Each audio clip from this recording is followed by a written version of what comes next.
Thank you, Mr. Chairman. Chairman Powell, we all noted with great interest the shift in the Fed's focus, the acceleration of the tapering, and the indication that FOMC members expect now a series of interest rate increases this year. I'm trying to understand where this leads to, and I wonder if you could comment on the fact that if we had 3 or even 4 25 basis point increases in overnight rates, we would still, in my view, have a very accommodative stance with negative real short-term rates. Is it your view that it's realistic to bring inflation back to the target level if short-term interest rates are negative, real rates? So the way I would look at it is this. What we have now is a mismatch between demand and supply. We have very strong demand in areas where supply is constrained, particularly around goods, particularly around things like cars.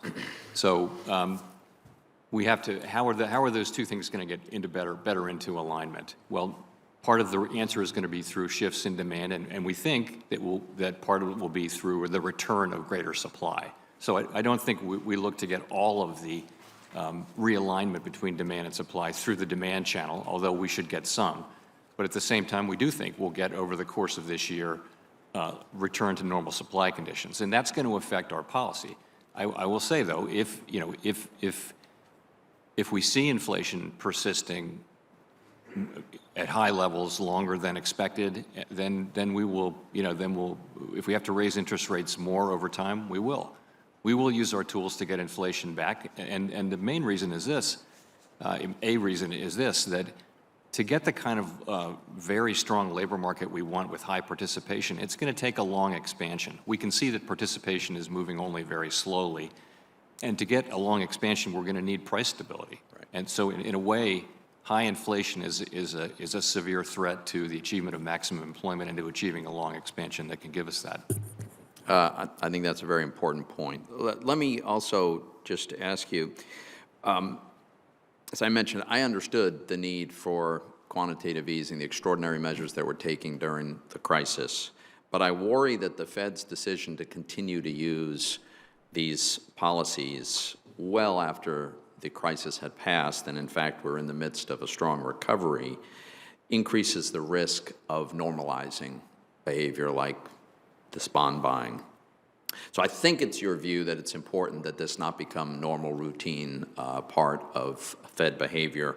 But could you clarify that? And if it is important that this not become a routine matter, how do we ensure that it doesn't? So I guess I would start by saying that the last 2 downturns there's been nothing normal about them. They've been 2 historically large downturns, one being the global financial crisis and one being the pandemic, and we were called to invent new tools and use all of our tools. If we had a regular way recession, a couple of quarters of negative growth, a typical recession, then the question would be, what do we need to do? And so in this era of very low interest rates, there's not going to be as much room to cut, but that would be the first thing that we would do.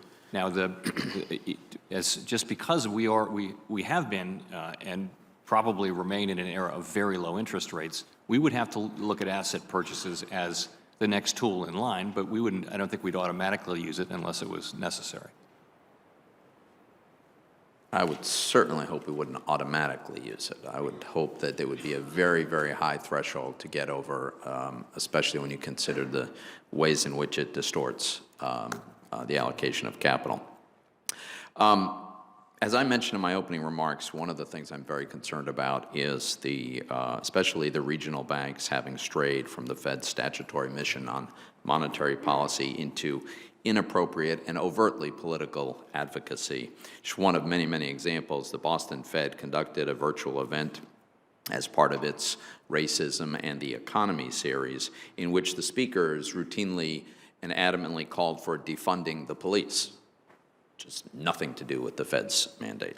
For 7 months now, I've been asking for information from several regional banks about their political activism, and for 7 months they have simply refused to comply with my request.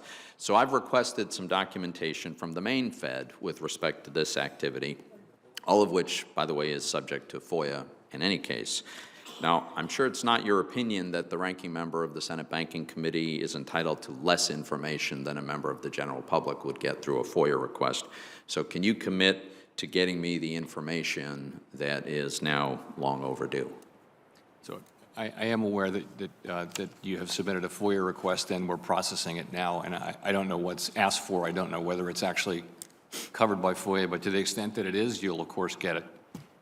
I think it's very important that this committee and Congress understand how the Fed reaches decisions to engage in political advocacy. Thank you, Mr. Chairman.